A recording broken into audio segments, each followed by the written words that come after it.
పథకాన్ని ప్రవేశపెట్టినమని చెప్పడానికి నేను ఆనందిస్తున్నాను. అదేవిధంగా వరి ధాన్యానికి మద్దతు ధరతో పాటు సన్న వడ్లకు 500 రూపాయల బోనస్ ఈరోజు చెల్లిస్తున్నాం.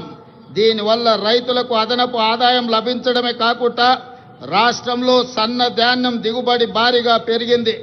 దీంతో 2,75,00,000 మెట్రిక్ టన్నుల వరి ఉత్పత్తి తెలంగాణ రాష్ట్రం సాధించి దేశంలోనే ప్రథమ స్థానంలో ఈరోజు తెలంగాణ రాష్ట్రము నిలబడ్డది. అదేవిధంగా పెరిగిన ధాన్యం ఉత్పత్తికి తగినట్టుగా రాష్ట్ర వ్యాప్తంగా 8,000 కొనుగోలు కేంద్రాలను ఏర్పాటు చేశాం. రైతులు పండించిన ప్రతి గింజను ప్రభుత్వం కొనుగోలు చేసి రైతులు దళారుల బారిన పడకుండా కాపాడడం జరుగుతున్నది.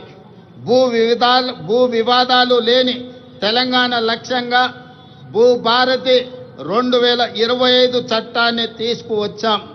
గతంలో ఉన్న ధరణి చట్టం కొద్ది మందికి చుట్టమైతే ఈనాడు భూభారతి చట్టం పేద ప్రజలందరికీ రక్షణ కల్పించే చట్టంగా మార్చి ప్రతి పేదవాడి సమస్యను పరిష్కరించి ఈరోజు అసైన్మెంట్ భూములతో పాటు అడవుల్లో ఉన్న ఆదివాసీలకి అందించిన అటవీ హక్కుల చట్టాలను అమలు చేసి వాళ్ళ భూములకు రక్షణ కల్పించే విధానాన్ని ఈనాడు భూభారతి చట్టంలో మనం తీసుకురావడం జరిగింది.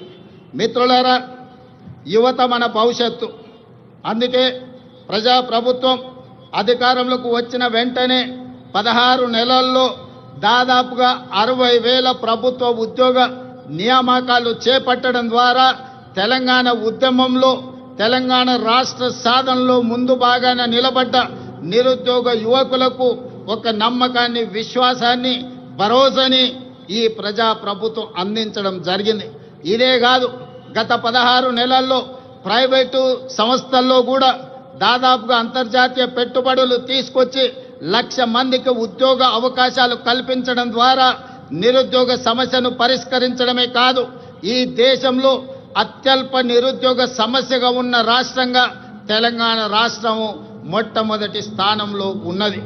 అదేవిధంగా మిత్రులారా, ఈనాడు ఉద్యోగ నియామకాలలో వైద్య రంగంలో కావచ్చు, పోలీసు రంగంలో కావచ్చు, నీటిపారుదల, సింగరేణి కాలరీస్ ఇలా చెప్పుకుంటూ వెళ్తే ప్రభుత్వంలో ఉన్న ప్రతి ఖాళీలను ఈనాడు భర్తీ చేయడం ద్వారా నిరుద్యోగుల విశ్వాసాన్ని ఈ రాష్ట్ర ప్రభుత్వం చురగొన్నదని చెప్పడానికి నేను చాలా సంతోషిస్తున్నాను.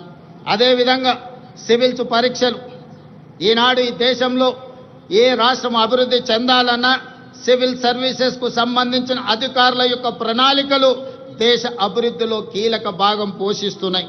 తెలంగాణ రాష్ట్రం నుంచి సివిల్ సర్వీసుల్లో ఆశించిన మేరకు మన విద్యార్థులకు అవకాశాలు రాకపోవడం వల్ల తెలంగాణ రాష్ట్ర ప్రభుత్వం సివిల్ సర్వీసెస్కు ప్రిపేర్ అవుతున్న వాళ్లకు హైదరాబాదు నగరంలోనే కాదు ఢిల్లీలో కూడా శిక్షణ పొందడానికి రాజీవ్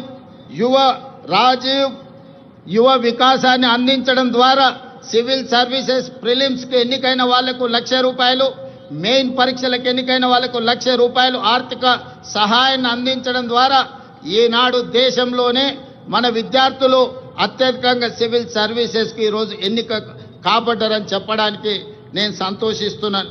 అదేవిధంగా యంగ్ ఇండియా స్కిల్స్ యూనివర్సిటీ ఈనాడు విద్యా సంస్థల నుంచి, ముఖ్యంగా ఇంజనీరింగ్ కాలేజీల నుంచి ప్రతి సంవత్సరం 1,10,000 మంది విద్యార్థులు పాస్ అయ్యి సర్టిఫికెట్ తెచ్చుకుంటున్నా ఈరోజు మార్కెట్లో అవసరమైన స్కిల్స్ వాళ్లకు లేకపోవడం వల్ల ఉద్యోగ ఉపాధి అవకాశాలు కోల్పోతున్నారు.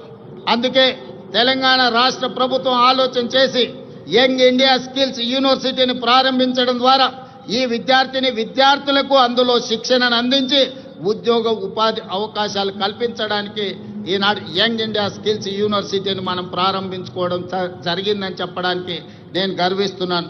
అదేవిధంగా మొన్న జరిగిన ఒలింపిక్స్లో భారతదేశానికి ఒక్క బంగారు పథకం కూడా రాలేదు. 140 కోట్ల జనాభా ఉన్న ప్రపంచంలోనే అత్యధిక జనాభా ఉన్న దేశంగా గుర్తింపు పొందిన భారతదేశం ఒలింపిక్స్లో బంగారు పథకాన్ని సాధించకపోవడం మనకు నిజంగా ఆలోచన చేయవలసిన సందర్భం.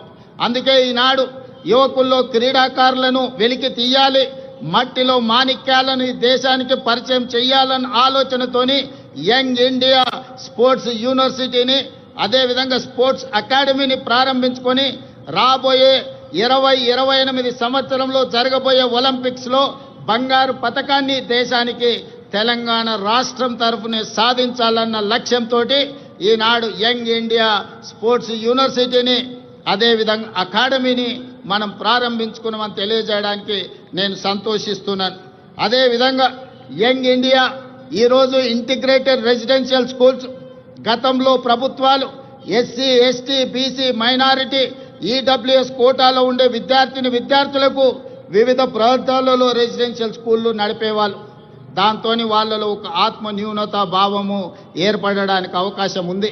అందుకే ఈనాడు తెలంగాణ రాష్ట్ర ప్రభుత్వం ఆలోచన చేసి SC ST BC minority EWS విద్యార్థులు అందరినీ కూడా ఒకే దగ్గర కలిసిమెలిసి ఒక కుటుంబంలా చదువుకునే విధంగా ఈనాడు యంగ్